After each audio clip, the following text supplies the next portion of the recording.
começou a sua vida no Carmelo com um ato de fé muito grande, confiando que Deus estava cuidando da sua mãe, viúva, sozinha, e ela, seguindo a vida religiosa com a máxima fidelidade, ela dizia assim: o sofrimento me lançava mais em Deus.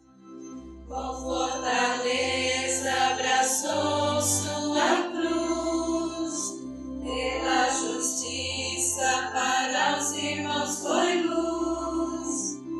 Bom dia, boa tarde, boa noite, bem-vindos e bem-vindas ao Brasil Terra de Santos. Chegamos ao mês de novembro, trazendo a história da venerável Teresa Margarida, conhecida também como nossa mãe, e a gente vai descobrir o porquê. Você que é novo nesse canal, se inscreva, curta essa entrevista, conheça também as nossas redes sociais. Estamos presentes no Instagram, no Facebook. As entrevistas também você encontra em versão de podcast e assim você conhece essa e todas as outras histórias de santidade dos brasileiros e daqueles que viveram em missão no Brasil. Para a nossa entrevista de hoje, vou chamar aqui e já agradeço pela presença da irmã Elizabeth. Bem-vinda, irmã Elizabeth, ao Brasil Terra de Santos. Como aqui é uma tradição, peço que a senhora se apresente, conte um pouquinho da sua vida pastoral, para que quem está nos acompanhando possa conhecer um pouco da senhora também. Seja muito bem-vinda. Muito obrigada, Fábio. Eu sou irmã Maria Elizabeth da Trindade, religiosa, professa, carmelita descalça do Carmelo São José de Três Pontas, Minas Gerais. Eu sou primeira conselheira aqui no Carmelo, presidente da Federação São José dos Carmelos de Minas e também responsável pela causa de beatificação da venerável Madre Teresa Margarida. Então, estamos falando com a pessoa certa, não é? Para saber mais sobre essa história. Então, irmã, a nossa história começa lá em 24 de dezembro de 1915, data de nascimento da venerável Teresa Margarida, que nasce como Maria Luísa Rezende Marques, né? Então, em que contexto nasce a Maria Luísa, né? Onde ela nasce? A família era rica, era pobre? Como era o contexto ali do nascimento dela? A nossa mãe, né, o nome de batismo, Maria Luísa, ela vem de uma família numerosa. Eram 12 filhos. Ela era a quinta filha. Era uma família muito unida, muito amada. Os pais procuravam dar muito carinho e amor aos filhos. E era uma família que tinha condições boas. Eles tinham plantações, fazendas, e Borda da Mata era um município pequeno. Todos se conheciam e se relacionavam muito bem. Nossa mãe cresceu num ambiente familiar muito sadio, muito piedoso. Embora seu pai não fosse praticante da religião, ele tinha um coração muito bom. E a sua mãe, a dona Mariana, era muito piedosa, ensinava os filhos a rezar. Sim. E por esse contexto, né, de uma família muito numerosa, uma cidade pequena, né, e também pela preocupação com que os filhos recebessem um bom estudo, eles saem de Borda da Mata e vão para Cruzeiro, né, para aquela região ali que está ali quase um pouco na divisa entre São Paulo e Minas Gerais.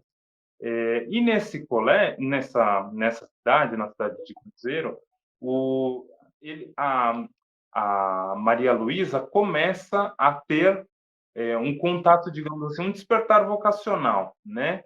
Já começa ali a ler alguns textos relacionados também a freiras, a santas carmelitas. Como é esse processo, então, de mudança de cidade, do despertar vocacional dela, não é? Que depois vai levá-la ao convento. Sim, como eu falei, os irmãos eram muito unidos, eles tinham uma infância alegre, feliz, brincavam juntos, mas os pais tinham a preocupação de dar um estudo melhor aos filhos. E Borda da Mata não oferecia condições. Foi quando seu pai, né, pensou em mudar para Cruzeiro. Comprou uma casa boa, uma casa grande, e lá a família foi começar uma vida nova, uma cidade maior. Custou muito para eles, né, essa mudança, mas ao mesmo tempo logo depois se adaptaram. E lá a nossa mãe estudou num colégio interno, o Colégio do Bom Conselho, que era um colégio de religiosas francesas, teve uma boa educação. Ela e suas irmãs começaram a estudar nesse colégio, e ali ela teve contato com outras religiosas também, e começou a ter leituras espirituais, começou a ter um conhecimento da vida consagrada. E foi nessas idas à Aparecida que a família tinha o costume de todos os anos passar temporadas junto à Basílica para rezar junto à Nossa Senhora. Eles ficavam hospedados num hotel próximo à Basílica e ali a nossa mãe gostava de ficar na Capela do Santíssimo fazendo oração, rezando. E aí Nosso Senhor já foi dando os primeiros sinais do chamado vocacional. E só contextualizando que nós estamos falando da Basílica Velha, porque a nova ainda não existia, né? Nessa Sim, época, sim. ainda a única basílica que existia é o que hoje nós chamamos da Basílica Velha. E nesse contexto surge esse desejo, né, profundo de consagrar a vida totalmente a Deus, né? Sempre foi a ideia, pelo que a gente tem de registro, a ideia sempre foi no Carmelo, ou também tiveram outras possibilidades. Essa vida da clausura, ela já escolheu desde sempre, ou digamos assim, aceitou desde sempre, ou também tinham outras possibilidades. E é importante, eu acho que a gente sempre falar um pouco do carisma, né? Qual é o carisma das irmãs carmelitas, né? Qual é a espiritualidade que se vive? O Carmelo é uma ordem muito antiga. Ela nasceu na Terra Santa, né, com os primeiros monges, as primeiras ermidas dedicadas a Nossa Senhora do Carmo. A nossa mãe, ela não pensava em ser religiosa de vida apostólica, de vida ativa, porque quando ela estudava, ela soube que uma colega havia entrado no Carmelo de São Paulo. E esse nome Carmelo já despertou nela algo diferente. E ela começou a rezar nessa intenção, mas não via claro a vontade de Deus. Foi quando ela estava nessa adoração no Santíssimo, ali na Basílica Velha, na Capela do Santíssimo, rezando, ela pediu para Nosso Senhor mostrar com clareza a vontade dele. Foi quando ela entrou numa biblioteca das Filhas de Maria e pediu um sinal para Nosso Senhor. A moça que estava atendendo na biblioteca indicou um livro para ela.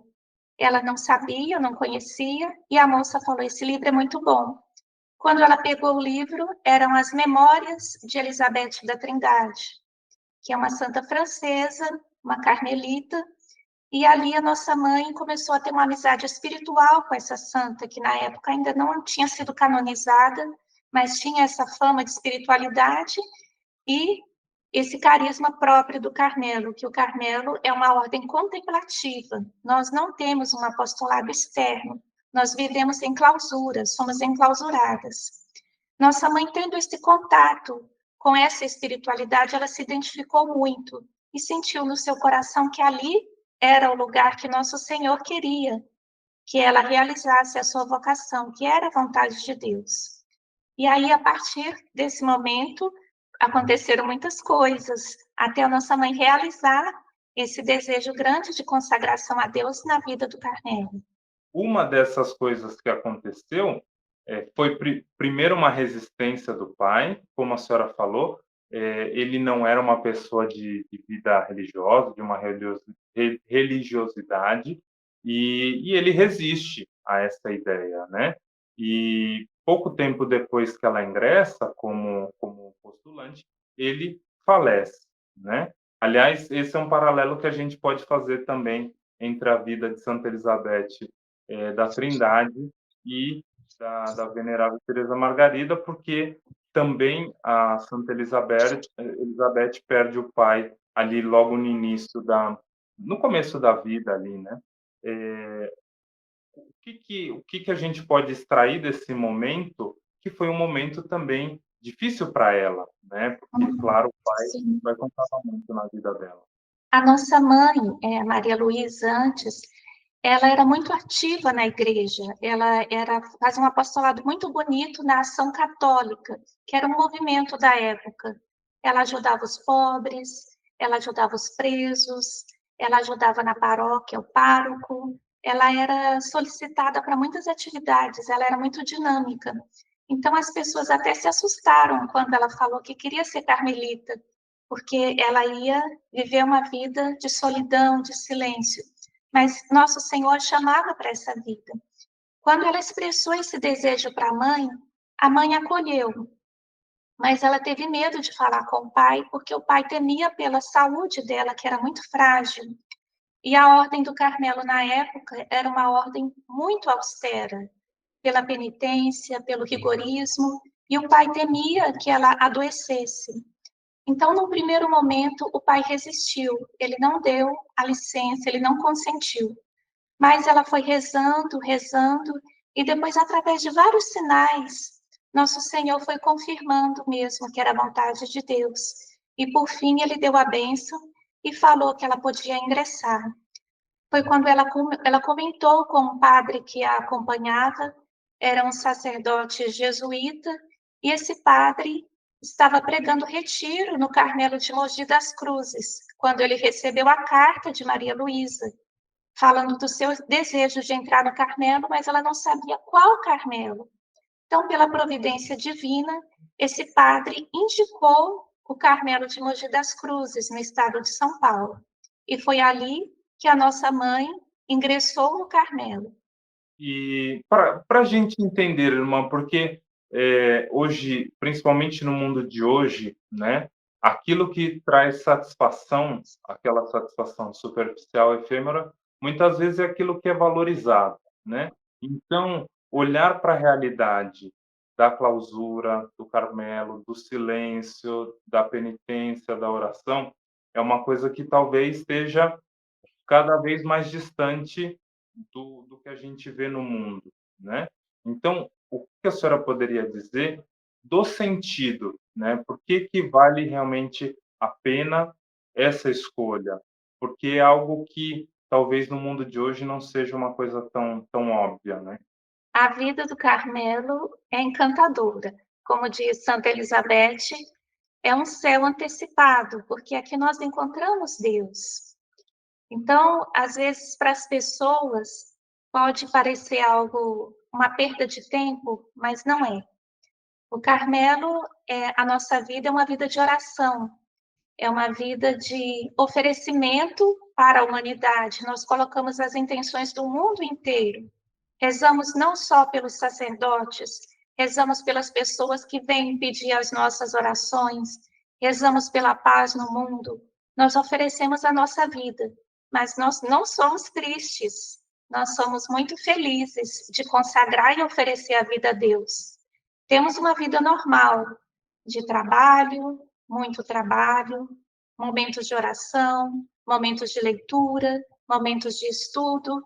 É uma vida entregue, é uma vida imolada, mas com alegria, porque nós temos a vocação. Então, com a vocação, nós nos sentimos no lugar que Deus nos colocou. E eu acho que dois elementos dessa resposta são muito importantes. Primeiro, não é uma questão de estar ausente do mundo, no sentido de que para rezar pelo mundo, para se colocar em oração pelas pessoas, é necessário saber o que está acontecendo no mundo, quais são as Sim, situações.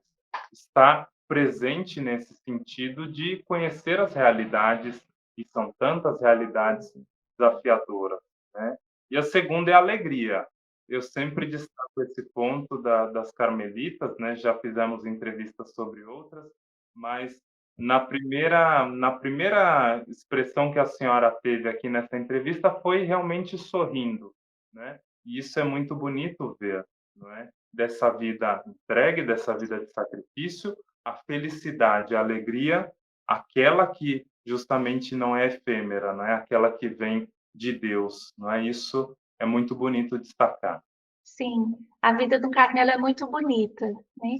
Porque, como você mesmo disse, nós levamos todos para a nossa oração. Nós não ficamos alheias ao sofrimento do mundo. Muito pelo contrário, nós carregamos o mundo inteiro, né? Nós assumimos isso na oração. E aí, irmã, continuando nessa linha histórica, digamos assim, em 46, elas vão para Aparecida, as irmãs vão para Aparecida, né? Para o Carmelo de lá. E nesse momento em Aparecida, que também não é fácil, né? Porque primeiro fica numa instalação provisória, depois a instalação definitiva em si, não é? Ali, nesse momento da história, é que surgem pedidos, não é, de bispos para abertura de Carmelos nas próprias dioceses, e aí surge essa possibilidade de um Carmelo na diocese de Campanha, né? Em Três Sim, Pontos. Para a gente entender, porque também parece uma coisa assim meio simples, né? Dizer assim, vamos abrir um Carmelo. Então tá bom, chega o engenheiro, faz a reforma, tá tudo certo e pronto. Quais eram as dificuldades, principalmente naquela época, né? De falar de abrir um novo Carmelo, né? De ter essa possibilidade. Quais eram os principais desafios? sim. Antes de falar sobre a fundação do Carmelo de Três Pontas, só voltando um pouco lá ao pai da nossa mãe, quando ela entrou no Carmelo, foi difícil a saída dela da família, deixar a família. Como eu disse, eles eram muito unidos. A nossa mãe era muito afetuosa com os irmãos, com os pais. Então, foi difícil para ela deixar a família. O Flávio, que era o irmão caçula, tinha acabado de nascer. A mãe estava com o filho no colo. E ela entrou no Carmelo, com 20 dias o pai faleceu. E naquela época, com os rigores da clausura, ela não foi em casa, e ela mesma conta nas suas memórias que se ela tivesse voltado, ela não saberia se teria força de voltar para o Carmelo. Então foi difícil para nossa mãe vencer essa primeira provação com o falecimento do pai, a mãe viúva com um filho pequeno e ela lembrando, pensando na mãe, estando lá no Carmelo, né? Então foi difícil esse começo também da vida da nossa mãe no Carmelo. Mas ela tem uma frase desse começo que eu acho muito bonita. Ela dizia assim: o sofrimento me lançava mais em Deus. Ela estava sofrendo, mas ao mesmo tempo a fé, a confiança dela foi fortalecida nesse período. Então ela começou a sua vida no Carmelo com um ato de fé muito grande, confiando que Deus estava cuidando da sua mãe viúva, sozinha, e ela seguindo a vida religiosa com a máxima fidelidade possível. O Carmelo de Mogi das Cruzes era uma casa adaptada, era uma casa que não oferecia condições para a vida regular, uma casa muito úmida, muito antiga, e as irmãs começaram a adoecer. Foi quando pensaram de mudar para Aparecida. Foi construído o novo convento e a comunidade inteira trasladou-se para o novo convento. E lá nossa mãe teve anos muito felizes nesse Carmelo que ela dizia, o meu Carmelo querido de Aparecida, que ela passou anos muito felizes ali. Foi quando surgiu, né, aí começa a história do Carmelo São José de Três Pontas, quando a Madre Raimunda, que era a priora, né, nós chamamos priora, a superiora da nossa mãe, a Madre, ela pediu para nossa mãe, apresentou o pedido do bispo, o bispo de Campanha, estava pedindo uma fundação de um Carmelo na sua diocese, diocese da Campanha, no estado de Minas Gerais. A nossa mãe recebeu aquele pedido com um pouco de susto, ficou um pouco assustada, mas ao mesmo tempo ela respondeu, né, que ela não poderia negar, ainda mais quando ela soube que seria dedicado a São José, Carmelo São José. Ela disse, para São José eu não posso negar nada, porque ele nunca me negou nada. E ela disse, estou pronta para obedecer. E aí ela disse o seu sim, para ser a fundadora do Carmelo São José de Três Pontas. E dentro dessa fundação, quais eram os principais desafios, né? Seja financeiro, seja em termos de organizar a estrutura, porque, como a senhora disse, lá em Mogi não existia a estrutura necessária, né? Agora, o de Três Pontas deveria ser bem feito, né? Já que outros não possuem essa estrutura. Quais foram os principais desafios da época?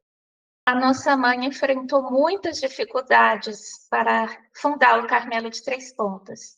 Primeiro, quando ela foi visitar o bispo em Campanha a primeira vez, ela não se sentiu acolhida por ele. Ela sentiu que o desejo maior era do vigário-geral, o Monsenhor Mesquita. Tanto que o Carmelo não foi fundado em Campanha. Pelos desígnios e pela providência de Deus, o vigário-geral era Trespontano e sugeriu que a sede, que o Carmelo fosse em Três Pontas. As irmãs não tinham casa, não tinham nada, foi tudo na fé. Então, o primeiro desafio era conseguir as irmãs para a fundação, que também não foi fácil. Naquele tempo, a igreja pedia pelo menos 8 irmãs. Então, depois de muita luta, muito sacrifício, ela conseguiu, não irmãs do próprio Carmelo de Aparecida, mas outras irmãs de outros Carmelos, ela conseguiu formar esse grupo para fazer a fundação do Carmelo de Três Pontas.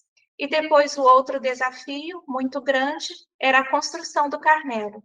Por isso, quando as irmãs vieram para a fundação, elas não tinham ainda uma casa definitiva, elas ficaram em casas provisórias, ficaram em casas emprestadas pelas famílias de Três Pontas. Então, ficaram um período numa casa, depois foram para outra casa, casas pobres, casas adaptadas. Então, a vida regular no Carmelo naquele tempo, no início, foi de muito sacrifício. Nossa mãe conta que elas nunca passaram fome, mas passaram muita necessidade, porque elas tinham que pedir ajuda. Então, até a construção definitiva do Carmelo que nós temos hoje, essa casa abençoada aqui, foi com muito sacrifício. Ela conta que foi com sangue do coração. Nossa mãe tem uma carta que ela fala: esse Carmelo aqui não foi construído com dinheiro, não foi construído com trabalhos apenas, com material, mas foi com lágrimas e com sangue do coração. Foi com muita fé. E foi nesses anos da construção do Carmelo que a nossa mãe mostrou mais ainda a sua santidade, a sua fé inabalável, porque em vários momentos era para ter desistido e voltado atrás, mas ela permaneceu firme. Sim. E para a senhora é muito comum chamá-la de nossa mãe, não é? Sim. Até difícil chamar de outro nome que não seja nossa mãe, né? Sim. Aí quero saber um pouco mais dessa particularidade, né? Tem um momento assim, claro que não um dia específico, mas tem um momento da história em que ela começa a ser chamada por nossa mãe. Como é esse período assim? Como é essa espiritualidade dela para receber um nome como esse, tão profundo, tão carinhoso, né, por parte das Sim. próprias irmãs? Como é isso? No Carmelo, isso também é um pouco próprio do Carmelo. A fundadora, né, nós temos um costume próprio na ordem de chamar a fundadora de nossa madre ou nossa mãe. E isso as irmãs chamavam nossa mãe, era comum. E as pessoas de fora, vendo as irmãs chamando de nossa mãe, também começaram a chamar. Mas muito mais do que isso, a nossa mãe, porque é assim que nós a chamávamos, ela tinha essa maternidade espiritual. Ela era uma verdadeira mãe, no sentido da palavra, do cuidado com as pessoas. Não só com as irmãs, que eram suas filhas espirituais, mas com o povo também. A nossa mãe, ela era muito materna, cuidadosa, preocupada com as necessidades das pessoas. Então, esse nome para ela cabia muito bem, porque era assim que nós a identificávamos, como uma mãe mesmo. E como a senhora falou lá atrás, que era uma preocupação do pai, com a saúde dela, né? Também não era simples, porque com o passar dos anos, com o passar do tempo, ela foi também tendo problemas de saúde, só que isso não a impediu de continuar a servir, de continuar a acolher, de continuar a transmitir o amor de Deus. Então, quais existia alguma doença assim mais marcante para ela que trazia mais dificuldade? E como foi esse período de enfrentamento da doença, das doenças, da limitação que traz à saúde? A nossa mãe, ela sempre teve problemas nos pulmões. Teve um período que ela teve tuberculose e foi curada milagrosamente, conseguiu enfrentar dificuldades, e isso não foi impedimento para ela realizar a vocação, nem a missão que Deus tinha confiado. Ela era um pouco frágil de saúde, mas muito forte de espírito, uma fortaleza que nós, assim, pensávamos, da onde ela tirava tanta força? Era da fé, da confiança em Deus. Então, ela tinha uma saúde frágil, comia muito pouco, mas conseguia levar a vida religiosa dela em tudo. Ela participava de todos os atos comunitários, levantava de madrugada, era a primeira a levantar para ficar perto do sacrário rezando, e durante todo o dia atendendo pessoas também que a procuravam, porque a nossa mãe, ela era muito procurada, as pessoas vendo essa santidade e um carisma especial que ela tinha, e um dom também do Espírito Santo de aconselhamento, as pessoas a procuravam muito para pedir conselhos. E ela tinha sempre uma palavra sábia, uma palavra clara, uma palavra de Deus, uma palavra de discernimento. Então, as pessoas a procuravam muito. Sacerdotes a procuravam para pedir orações e orientações espirituais também. Casais, jovens, velhos, crianças, pessoas de todas as idades. A nossa mãe não fazia distinção entre as pessoas, ela acolhia todos, todos. Então, como ela era muito procurada, ela foi se desgastando muito também, foi se consumindo nessa entrega e nessa doação. A saúde, com o tempo e a idade, foi se agravando. Já no final, ela teve um câncer. Quando, assim, aos 80 anos, ela descobriu um câncer, mas ainda viveu 9 anos, ela morreu aos 89 anos, já bem debilitada, consumida pela entrega, mas muito fortalecida no espírito. Sim, e também esse é um outro paralelo com a Santa Elizabeth da Trindade, que também teve uma dificuldade grande no final da vida, ainda que Santa Elizabeth tenha vivido poucos anos, né, em comparação à venerável Deusa Margarida. Agora, irmã, assim, na vida religiosa, na vida cristã, nós encontramos muitos bons exemplos e graças a Deus que nós temos todos esses exemplos no nosso cotidiano, né? Como diz o Papa Francisco, são os santos da porta ao lado, né? Eh, e com a nossa mãe, até eu agora vou começar a chamar como nossa mãe, também era assim. Era um grande exemplo, como a senhora falou, muitas pessoas a procuravam, né? Ela é uma pessoa que viveu, graças a Deus, muitos anos de vida, chegou aos 89 anos. Agora, do grande exemplo, né, de uma vida muito bela, uma vida voltada realmente a Deus, para eh, a causa de beatificação e canonização, é um passo que precisa alguém mesmo ter, não alguém, mas precisa ter mesmo essa intuição de cuidado, de preservar os objetos, né, de guardar os testemunhos, né? E essa fama de santidade, como que ela foi, digamos assim, resguardada? Porque, como eu disse, né, entre um grande exemplo, um bom exemplo, e quanto nós temos para a causa em si, para dizer é propício abrir essa causa, é uma coisa que mexe com todo mundo, porque até nós ficamos assim, mas será que é a vontade de Deus, não é? Como vai ser? A gente se põe em vários questionamentos. Como foi entre o falecimento dela, que foi em 2005, entre aspas, o ontem da história, não é? E a abertura da causa em si. A causa da nossa mãe é muito recente, né? Ela morreu no dia 14 de novembro de 2005. Nesse ano, nós vamos celebrar 19 anos do seu falecimento. Então, vemos uma causa muito recente. E logo que a nossa mãe morreu, já se falava, o povo já aclamava, o povo mesmo em si já aclamava como santa. Ela já tinha em vida uma fama de santidade muito grande. Como eu disse, ela era muito procurada, porque as pessoas, o povo, tem uma sensibilidade para as coisas de Deus, né? Eles percebiam, as irmãs, nós que convivemos com a nossa mãe, a gente percebia a santidade dela. Nós testemunhávamos isso, apalpávamos, era muito evidente. E com o falecimento, pensar em abrir uma causa, para nós era assim, ao mesmo tempo, muito grande, né? Abrir uma causa de beatificação, mas ao mesmo tempo, nós já a tínhamos como santa. Nossa mãe não tinha uma vida extraordinária, não fazia milagres em vida, mas uma vida santa no sentido da palavra, da santidade ali no cotidiano, da verdadeira caridade, da humildade. Foi uma carmelita de verdade, totalmente entregue, muito fiel.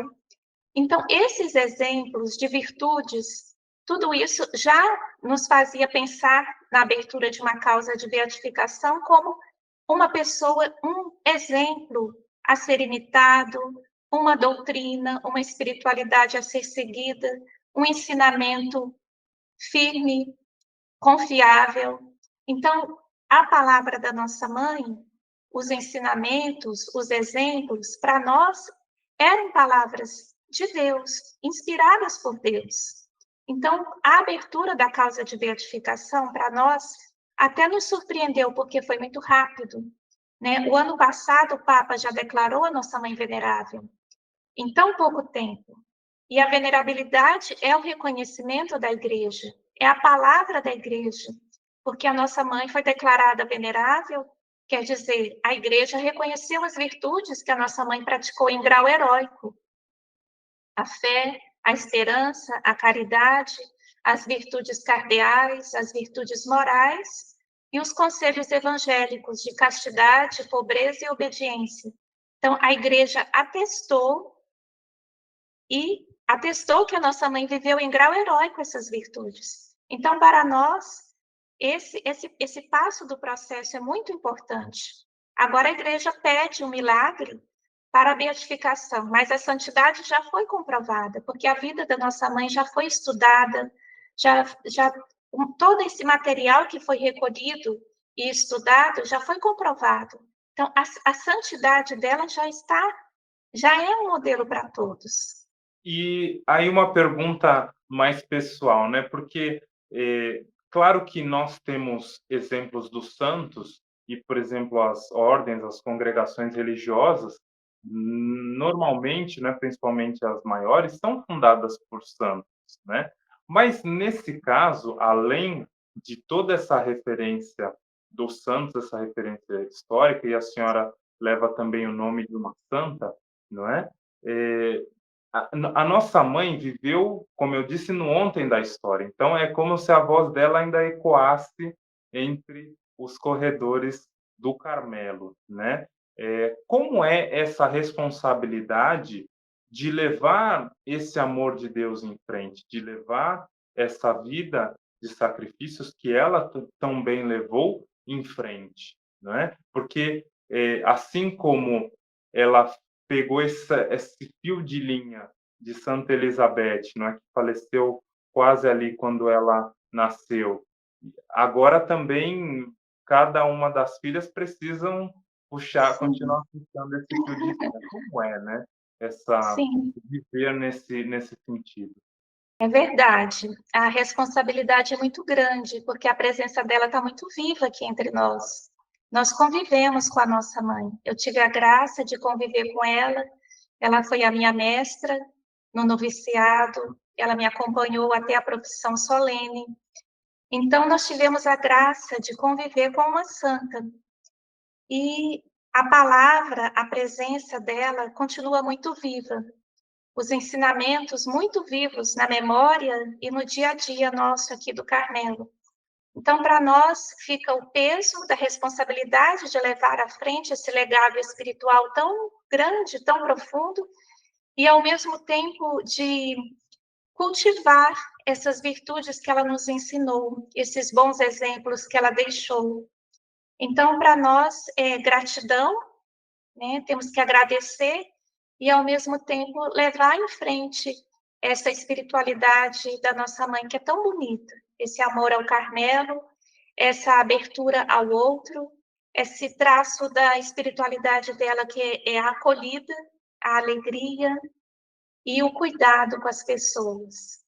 E, claro, todos nós somos chamados à santidade. Esse é um grande chamado advindo do nosso batismo, da nossa fé.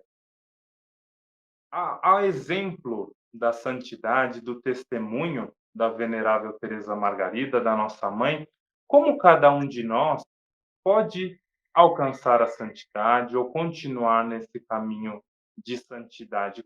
Da vida dela, o que pode ser de grande exemplo para a vida de cada um de nós? Quando eu penso na nossa mãe, sempre me vem a caridade. Era a lei para ela, estava acima de todas as outras leis. Era a plenitude da lei, como diz São Paulo.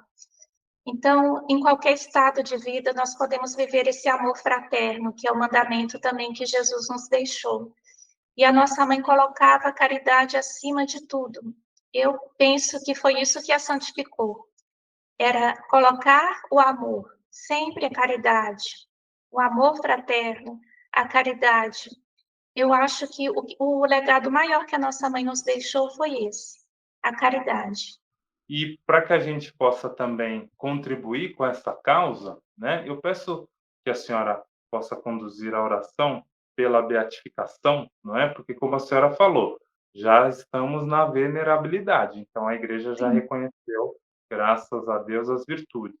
Mas nós gostaríamos, né, nós desejamos que essa causa continue para a beatificação, para a canonização. Então, para que a gente possa também contribuir com essa causa, peço que a senhora conduza a oração, que também as pessoas possam colocar os pedidos, né, que tem a colocar, para que a nossa mãe possa, no ouvidinho ali de Deus, humildemente pedir também por cada um de nós. Sim, eu confio, eu acredito que a nossa mãe está intercedendo muito. Nós recebemos aqui continuamente muitos relatos de graças. Nós temos uma capelinha aqui ao lado da nossa capela, com os restos mortais da venerável nossa mãe. Temos o memorial que é muito visitado e as pessoas vêm aqui pedir muitas graças, mas ainda não temos aquele milagre ainda comprovado pela igreja. Estamos rezando e na hora de Deus nós temos certeza que esse milagre, né, nosso Senhor vai suscitar no coração das pessoas que estão pedindo e que vão conseguir essa graça. Então nós pedimos que as pessoas rezem e também divulguem a vida da nossa mãe, que é uma vida tão bonita, um exemplo tão bonito a ser seguido. Recentemente, o Frei Patrício escreveu um livro sobre a nossa mãe, que ele conta um pouco da biografia dela, O Sorriso de Deus. É um livro muito bonito, também que para quem desejar aprofundar mais na espiritualidade da nossa mãe, conhecer melhor essa vida tão doada, é O Sorriso de Deus. É um livro muito bonito, que está à venda e as pessoas podem adquirir. E, sobretudo, a oração, porque uma causa de beatificação tem que ser regada com muita oração. É uma causa de Deus, é um exemplo de um santo, é uma causa de Deus. E como, né, nós falamos aqui, o Brasil é terra de santos, realmente o Brasil é terra de santos, e esses santos são luzeiros que Deus coloca para iluminar e para indicar o caminho certo. Nós vamos rezar a oração pela beatificação da venerável Madre Teresa Margarida, nossa mãe. Trindade Santa, vós ornastes vossa serva, a venerável Madre Teresa Margarida do Coração de Maria, nossa mãe, com inúmeras virtudes. Nutria profundo amor a vós e ao próximo. Acolhia e escutava a todos que a ela acorriam, e sorrindo procurava fazer o bem. Confiando em sua intercessão, peço-vos a graça de que necessito.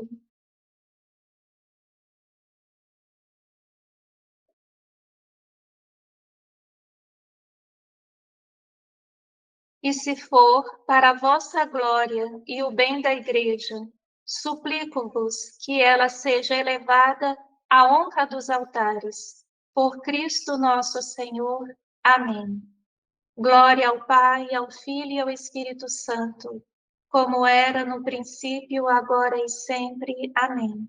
Glória ao Pai, ao Filho e ao Espírito Santo, como era no princípio, agora e sempre. Amém.